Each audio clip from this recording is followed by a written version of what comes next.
네, 민주당 경선 4차 토론회에서도 황교익 내정자 문제를 포함한 지사직 유지 논란 등 이재명 후보를 향한 공세가 거세게 일었습니다. 야권에서는 토론회 취소에 윤석열 전 총장 관련 발언 논란이 이어지면서 이준석 대표의 리더십이 휘청인다는 분석도 나오는데요.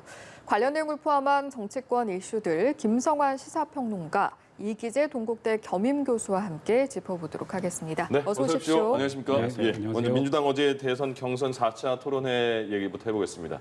역시 1위 후보에 대한 공세는 계속 되는 것 같아요. 그전보다 역시 네거티브는 좀 없어진 것 같은데 공세는 더 세진 것 같습니다. 그래서 이게 사실 언론이 정리를 하다 보면 네. 이게 굉장히 단순한 언어로 정리가 되거든요. 예. 그럼 좀 자극적으로 정리가 될 수밖에 없는 상황이다. 이렇게 생각이 드는데요. 제가 어제 토론회 처음 시작부터 끝까지 굉장히 유심히 잘 봤어요. 네. 봤는데 네거티브는 확실히 줄었던 거 분명한 것 같고요. 네.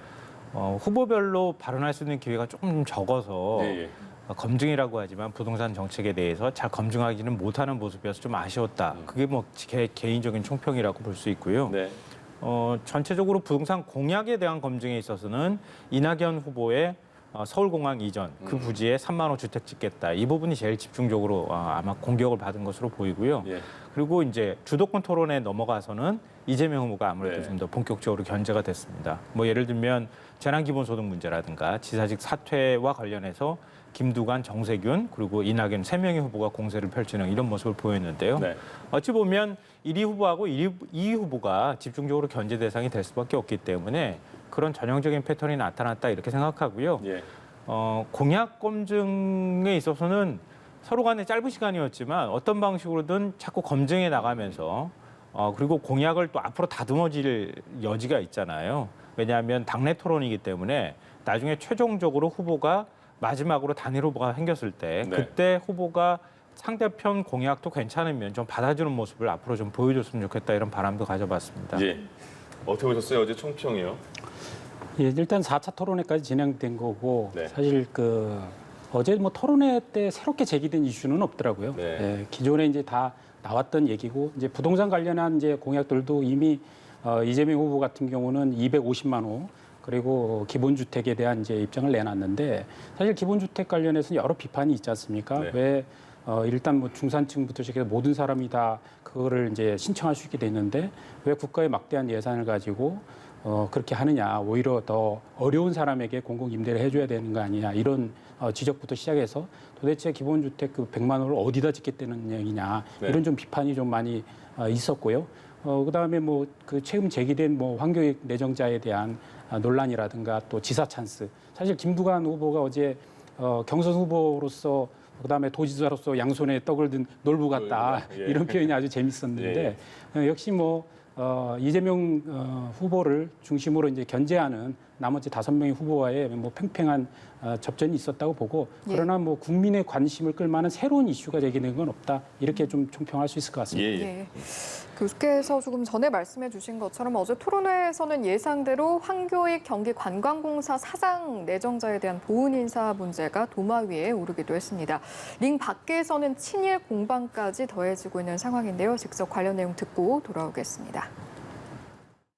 관훈클럽 초청 토론회에서 집권하고 나서 가까운 사람들에게 한 자리씩 주면 잘못하면 최순실이 된다고 말씀하신 적 있죠? 이번에 황교익 씨 요 내정에 대해서 보훈성 인사다, 또 지사 찬스다 이런 비아냥이 있어요. 지금이라도 황교익 씨 내정 철회하시는 게 맞는 것 같은데 어떻습니까? 가까운 사람이라고 제 자리를 준 것도 아니고 나름의 전문성을 가진 훌륭한 음식 문화 전문가죠. 그리고 자꾸 제가 이분을 채용하기 위해서 규정을 바꿨다 이러시는데 이미 3년 전에 바꾸는 겁니다. 도의회 인사청문회를 거쳐야 되기 때문에 그걸 보고 또 국민 여론도 보고 우리 도민들의 의견도 좀 봐서 결정하도록 하겠습니다. 뭐 일본 음식에 대해서 굉장히 높이 평가를 하고 한국 음식은 거기에 아류다, 카피를 해온 거다라는 식의 멘트가 너무 많아서요. 일본 도쿄나 오사카 관광공사에 맞을 뿐이 아닌가라고 생각이 돼요. 네, 일단은 정세균 후보가 내정철회 이야기를 하자 이재명 후보 전문성을 가진 인사라면서도 도민 의견 등을 종합해서 결정하겠다라고 했거든요. 이 부분은 좀 어떻게 해석해야 할까요? 어제 토론회 보면서 제가 제일 집중적으로 본 부분이거든요. 네. 어떤 후보가 어떤 공격을 펼칠까. 특히 이제 황교익 씨 논란과 관련해서 최근에 이제 언론에서 굉장히 시끄럽기 때문에 후보별로 아마 다 한 명씩은 공격하지 않을까 이렇게 생각했는데 정세균 후보 지금 이제 인터뷰 나온 게 저 발언이 유일했습니다. 왜 저 발언이 유일했을까? 이게 제가 제일 궁금했던 부분이었어요. 근데 다른 후보들 특히 이제 이낙연 후보 입장에서 이 부분을 제기할 수 있었음에도 제기하지 않았다. 네. 이거는 저는 개인적으로 생각할 때 침묵도 메시지라는 생각을 했거든요. 그러니까 정세균 후보 입장에서 그 인간적인 면모가 드러날 수 있는 30초 영상이 공개됐잖아요, 네네. 중간에. 예. 김수미 배우가 처음 이렇게 사람이 너무 유하지 말고 욕 좀 욕도 좀 하라고, 해라. 그러면서 삐처리하는 얘기가 나갔어요. 네. 정세균 후보 입장에서는 지금 일종의 이제 3등 후보 아니겠습니까? 양강구도에 들어가지 못하고 있는 상황이에요. 좀 더 날카롭게 1등 후보를 공격하는 면모를 보여줘야 했다. 그리고 다른 어떤 뭐 예를 들어서 친문 지지층이나 이런 것까지 신경 쓸 겨를이 없는 상황이었기 때문에 좀 용감하게 공격한 측면이 있지만 다른 후보 입장에서는 굳이 이재명 후보하고의 관계를 얘기하자면 황교익 씨의 경우에는 문재인 대통령이 도움을 받았으면 받았지 이재명 후보가 도움받은 건 아니에요. 그러니까 문 대통령 지지 선언을 했던 인물이거든요. 예. 근데 이재명 지사한테 보훈이라고 얘기하기에는 뭔가 앞뒤가 잘 안 맞아요. 그럼 그렇게 공격을 해버리면 민주당의 강성 지지층이나 지지층에서 바라볼 때 뭐지? 왜 저렇게 공격하는 거야? 그리고 네거티브 안 한다고 그랬잖아. 근데 왜 저런 방식으로 네거티브 하지? 이런 게 하나가 있을 것 같고요. 예. 또 하나는 인사 문제를 지금 얘기했지만 정세균, 이낙연 후보 전부 국무총리까지 하고 뭐 지사직도 하고 다 했잖아요. 네. 그러니까 인사 문제 서로 간에 얘기하기 시작하면 자유롭지 않아요. 제가 볼 때 결코. 그러니까 굳이 코드 인사다, 낙하산이다 이렇게 얘기하는 건 그건 보는 관점에 따라 저는 다르다고 생각하는데요. 그러니까 그런 것들까지 의식해서 공격을 사실 할 것처럼 보였지만 하지 않았다. 정세균 후보는 앞서 말씀드렸던 것처럼 다른 면모를 보여야 할 필요가 있기 때문에 공격했다. 예. 그러니까 굉장히 무딘 칼이었다. 그렇게 개인적으로 생각합니다. 조금 전에 신경민 캠프 측에서 신경민 전 의원이 이렇게 말했잖아요. 황교익 씨는 도쿄나 오사카 관광공사에 어울린다. 그러니까 바로 황교익 씨도 맛 컬럼니스트도 연미복이 어울리는 입었던 이낙연 후보 일본 총리에 어울린다. 이렇게 굉장히 강하게 받아쳤거든요. 그럼 이 논란은 계속 갈 거라고 보세요? 아니면 뭐 이쯤에서 정리가 될 거라고 보세요? 아니면 이재명 후보가 어떤 결정을 내릴 거라고 보세요? 일단은 그 보훈 인사 뭐 혹은 뭐 코드 인사 뭐 선거용 인사 아니냐 뭐 이런 논란에서 그러니까 자질 문제였죠. 그래서 갑자기 이제 친일 논란으로 가버리더라고요. 네. 그래서 결국 이제 사실 그 이제 진보 진영, 소위 좌파 진영이라고 할 부분에서는 이 친일이라는 부분이 굉장히 예민한 부분이잖아요. 늘 그 보수당을 공격할 때 친일 세력으로 공격을 했기 때문에 그 안에서 친일이라는 거는 얼마나 자신한테 이게 오물을 끼얹는 행위이겠습니까? 네. 그런 측면에서 감정의 그 날이 이제 설대로 섰다 이런 생각이 예. 들고 사실 신경민 의원이 공격한 거는 뭐 일부 일리는 있습니다. 왜냐하면 그 황교익 그 칼럼니스트의 여러 가지 이제 그동안에 이제 칼럼을 보면 오해할 만한 소지가 있는 게 많이 있어요. 예를 들어 예. 뭐 한국에는 뭐 향토 음식이 없다든가 뭐 아까 그 지적했던 뭐 일본의 뭐 아류라든가 뭐 이런 것들이 근데 그게 이제 딱 그걸 주장하기보다는 이제 소위 얘기해서 우리의 음식 문화를 좀 잘 해보자 이런 예. 측면에서 인용을 하는 건데 네. 사실 뭐 칼럼니스트였을 땐 상관이 없지만 이제 어떻게 보면 공직을 맡게 되면 그런 부분들이 다 이제 언행이 문제가 되는 거거든요. 예를 들어서 윤석열 총장 같은 경우에 최근에 뭐 대구 밀란 발언이라든가 120시간 발언이라든가 본인의 뜻과는 전혀 상관없지만 앞에 사례로 인용했던 부분이 그냥 그 전면에 서면서 그냥 문제가 되는 거거든요. 그런 네. 측면에서 볼 때 여러 가지 친일 논란을 뭐 제기할 수는 있으나 저는 뭐 그 너무 좀 심한 것이다. 근데 그에 대해서 받는 황교익 그 내정자도 예. 아니 어쨌든 집권 여당의 지금 대선이고 그다음에 이재명 후보 측과 맞서서 2위를 갖고 있는 이낙연 전 총리를 향해서 일본 총리라고 얘기를 하거나 혹은 이낙연 측의 사람들은 인간도 안 되는 뭐 짐승이다라는 표현을 한다든가 그래서 저는 그 황교익 그 내정자가 과거에 이재명 지사의 형수 욕설과 관련해서 뭐 할 수 있는 얘기다라고 옹호를 했잖아요. 그래서 저는 볼 때 성향이 좀 비슷한 것 같아요. 예, 뭐 짐승이라고 자신의 그 지지층의 그 정당의 2위 후보에게 측을 짐승이라고 표현하는 건 거의 같은 맥락 아닌가 싶고 네. 그래서 이 갈등의 골은 좀 당분간 여지는 있을 것이다. 그런데 문제는 이제 내정자 신분인데 이걸 과연 임명할 것인가의 문제인데 어제 일단은 이재명 지사는 한 발 좀 물러서는 측면에서 도민의 의견을 듣겠다라는 네. 거로 한 발 물러섰습니다. 예. 그런데 이게 좀 더 지켜봐야 되는 게 결국 이재명 지사는 본인의 그 트레이드 마크를 결국은 이제 강한 리더의 모습, 한다면 한다, 뭐 이런 거로 갖고 가고 있기 때문에 예. 지금 이 과연 내정을 처리할 것인가 이런 문제는 좀 더 지켜봐야 될 것으로 판단됩니다. 알겠습니다. 예.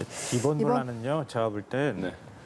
이낙연 캠프 측에서 네거티브 안 하기로 했잖아요, 같이. 음. 근데 그렇게 하기에는 지금 이재명 후보의 지지율이 별로 변동이 없단 말이에요. 조급한 거예요. 그러니까 네거티브를 굉장히 지저분하게 하고 있는 겁니다. 좀 심하게 표현해서 말씀드리면. 예. 그러니까 황교익 씨와 관련해서 생각은 다를 수 있어요. 여러 가지 비판도 있을 수 있는데요. 근데 기본이 안 돼 있어요, 제가 볼 때. 왜냐하면 황교익 씨가 맛집 찾아다니는 사람일 뿐입니까? 그거는 아니거든요. 최근에 심지어는 맛집 찾아다니시는 분들도 음식에 대한 역사라든가 이런 것까지 다 공부합니다. 거기에 어떤 문화가 있는지까지 다 공부해요. 예. 예를 들면 냉면을 좋아하시는 분들이 이게 왜 평양이고 이게 함흥이고 왜 이게 밀면이 됐지? 그거 공부합니다. 왜 한국 전쟁의 아픔이나 실향민들의 아픔이 서려 있는 것이거든요. 예. 그러니까 그것까지 공부를 해야 음식이나 막 칼럼을 하는 거예요. 그러면 최소한 기본적으로 역사라든가 문화 이런 것까지 공부를 할 정도의 소양이 갖춰져 있는 사람인 겁니다. 그걸 공격할 때 아무런 자격이 없는 사람인 것처럼 공격한다거나 음식 문화가 관광하고 밀접하게 연관돼 있을 수밖에 없다는 사실을 빤히 알고 있으면서도 공격한다거나 그리고 문화라고 하는 거는 자연스럽게 위에서 아래로 흐르는 거예요. 그러니까 우리가 일본 문화에 영향을 미치고 일본도 우리한테 영향을 미치는 겁니다. 중국도 역시 마찬가지예요. 동아시아의 문화는 그렇게 만들어진 거예요. 그럼 각각의 고유한 특성들이 문화로 각 국가에서 정착이 되면 그걸 존중하면 되는데 존중하지 않아서 문제가 되는 것일 뿐이지 예. 우리가 누구 문화를 영향을 받았다고 하는 게 부끄러운 일은 아니라는 거예요.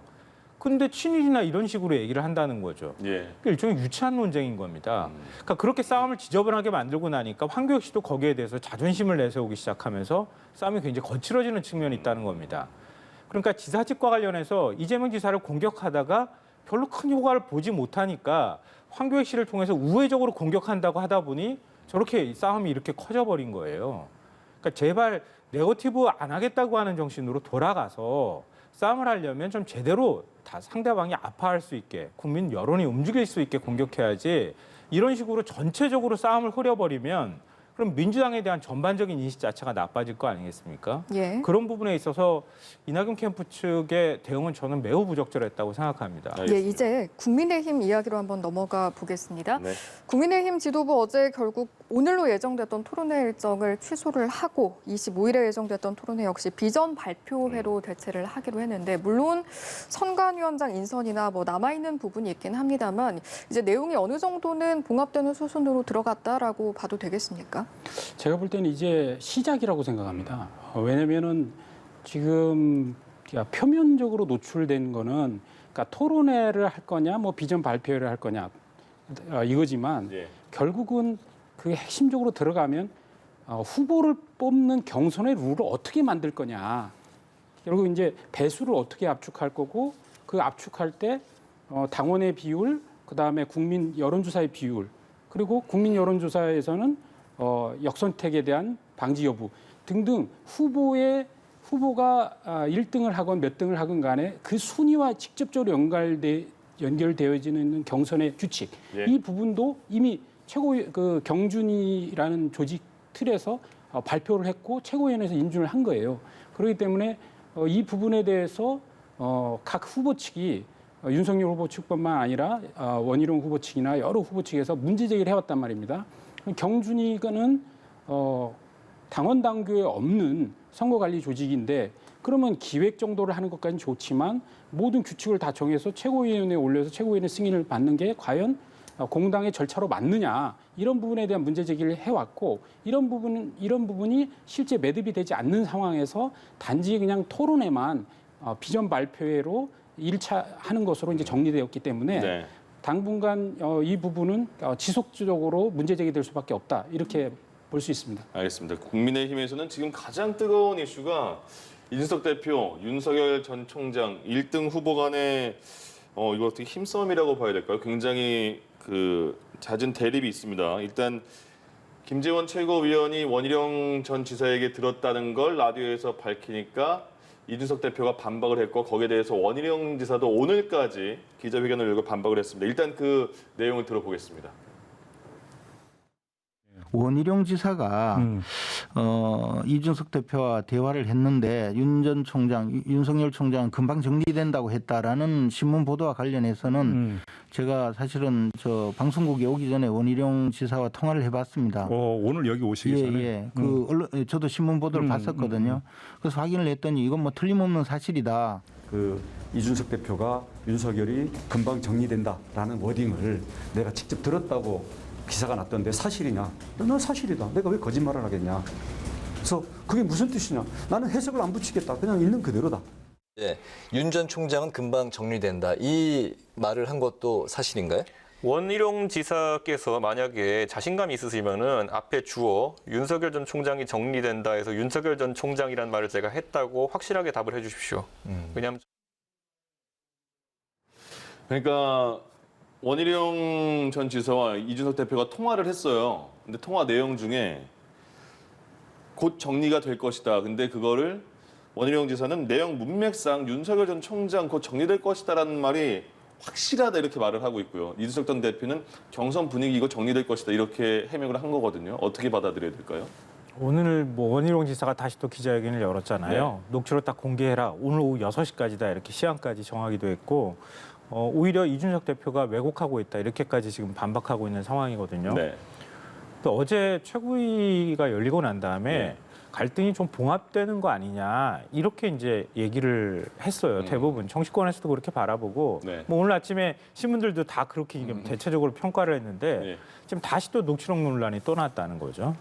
그러니까 진위는 녹취록 전문이 좀 공개돼야 알 수 있는 부분인데 네. 과연 이준석 대표가 공개를 다 할지는 잘 모르겠어요. 왜냐하면 싸움이 더 커지게 될 테니까. 근데 전 이번 논란 보면서 원희룡 전 지사의 말이 맞든 안 맞든 간에 이준석 대표 입장에서 녹취록 공개하는 논란이 생겼다는 거는 굉장히 큰 타격이 될 수밖에 없어요. 왜냐하면 여러 가지 그동안에 당내 주자들하고 갈등이 있었는데 마지막으로 그 갈등이 폭발한 지점이 바로 녹취록 부분이거든요. 녹음하고 있다는 거예요. 네. 왜냐하면 당내 유력 대선 주자하고 당대표하고 통하는데 당대표가 그때그때마다 자동 녹음 기능으로 녹음을 하고 있다더라. 이게 도대체 어떻게 이걸 신뢰하고 당대표하고 대화할 수 있겠느냐. 이 부분 때문에 감정이 확 다 상해버린 거거든요. 네. 당내에서 그것 때문에 반발이 더 커진 측면이 있는데 지금 원희룡 지사의 말이 다시 또 녹취록을 공개할 거냐 말 거냐. 그리고 당대표가 원 전 지사하고 대화할 때도 녹음했네. 이렇게 돼버린 거예요. 윤 전 총장하고 대화할 때도 녹음해서 녹취록이 바깥으로 나왔는데 예. 그럼 당대표를 어떻게 믿을 거야? 이준석 대표한테 대한 불신으로 이어지고 있다는 거예요. 이 대표 입장에서 굉장히 불편한 논쟁이 되거나 아니면 앞으로 당 경선 과정에서 당대표가 패싱되는 현상이 나타날 가능성이 매우 높아졌다. 이거는 누구의 유불리의 문제, 뭐 진실에 관한 문제를 떠나서 이번 논란이 계속되면 계속될수록 이준석 대표는 당에서 소외될 가능성이 매우 높아지게 될 것이다. 이렇게 생각합니다. 그래서 뭐 이제는 정리하고 말고의 문제가 아닌 것 같아요. 예. 양쪽 다 아마 물러서기 어려울 거예요. 제가 볼 때. 그리고 또 이준석 대표가 이거 논란 정리하기도 쉽지 않을 겁니다. 그럼 결국 상처 입는 사람은 이준석 대표밖에 안 될 것이다. 상처 입는 사람은 이준석 대표밖에 없을 것이다. 이 국민의힘이 계속 이렇게 상처를 받는 과정들을 통해서 국민들의 실망감은 커지고 지금 그러지 않아도 중도 확장도 잘 안 되고 2030 세대 지지도 오히려 빠지고 있다 이런 얘기까지 나오고 있는데 예. 국민의힘의 내상이 훨씬 더 커질 가능성이 높아진다고 생각합니다. 이건 참 근데 특이한 상황 아닐까요? 그 당 대표와 1등 대권 주자 간의 이런 다툼이 계속 반복이 되잖아요. 봉합될 기미가 지금은 보이지 않는 것 같은데 어떻게 보이세요? 저도 굉장히 좀 충격적으로 바라보고 있습니다. 예. 왜냐하면 지적하셨듯이 당 대표가 후보들과의 대화를 다 녹음을 하고 있다. 네. 그러니까 이게 얼마나 그다음에 그게 후보들만의 대화가 아니라 모든 사람들과의 대화를 녹음하고 있다라고 볼 수도 있는 거 아니겠습니까? 이제는 뭐 자동 녹음 파일이라고 기능이 하니까. 있다, 이렇게 말을 했죠. 그러니까 그래서 이제 최근에 이제 원희룡 지사와의 논쟁 전에 윤석열 총장과 그러니까 후보와의 이제 대화 과정에서 이제 녹취록이 흘러나갔는데 네. 결국 이제 처음에는 이제 실무자가 그거를 뭐 그 풀고서 잘못 내보냈다 이렇게 해명했다가 나중에는 녹취록도 없고 녹취한 사실도 없다 이렇게 또 부인을 했단 말이에요. 네.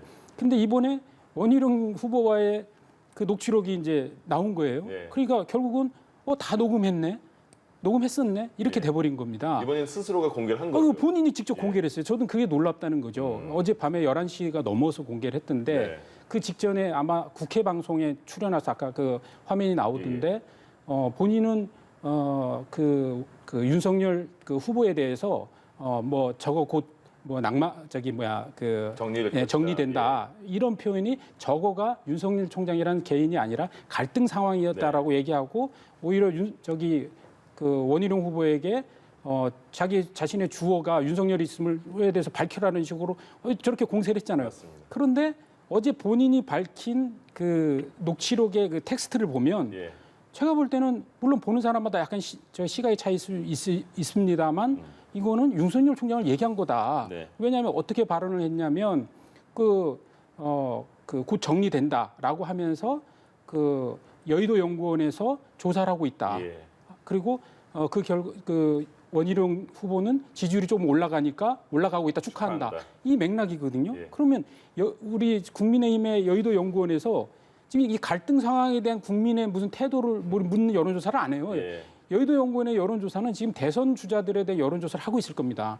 그러면 결국 윤석열 총장의 여론 지지율이 계속 떨어지고 있다는 것을 이야기하는 거고 그러면 저거 곧 정리된다는 거에 저거는 사물이 아니라 윤석열 후보일 가능성이 굉장히 높다. 이런 거기에 측면에서. 이어서 이제 원 지사님 지지율 올라갑니다. 축하합니다. 네, 그렇게 연결된다는 거죠. 예. 그래서 지금 오늘 뭐 원희룡 후보가 그 기자회견을 했던데 그 네. 내용은 그런 겁니다. 이게 텍스트로만 보니까 서로가 이제 오해할 수도 있잖아요. 그 뭐 글귀에 따른 해석이 다르니까. 그러면 당신이 녹취 파일을 들어서 이걸 정리했으니까 녹취 파일을 갖고 있다는 얘기 아니라 그러면 녹취 파일을 공개해라. 파일이란 건 들어보면 그 사람의 어감이나 느낌 이런 것에 대해서 구체적으로 알 수 있을 거 아니냐. 이거 예. 6시까지 공개해라.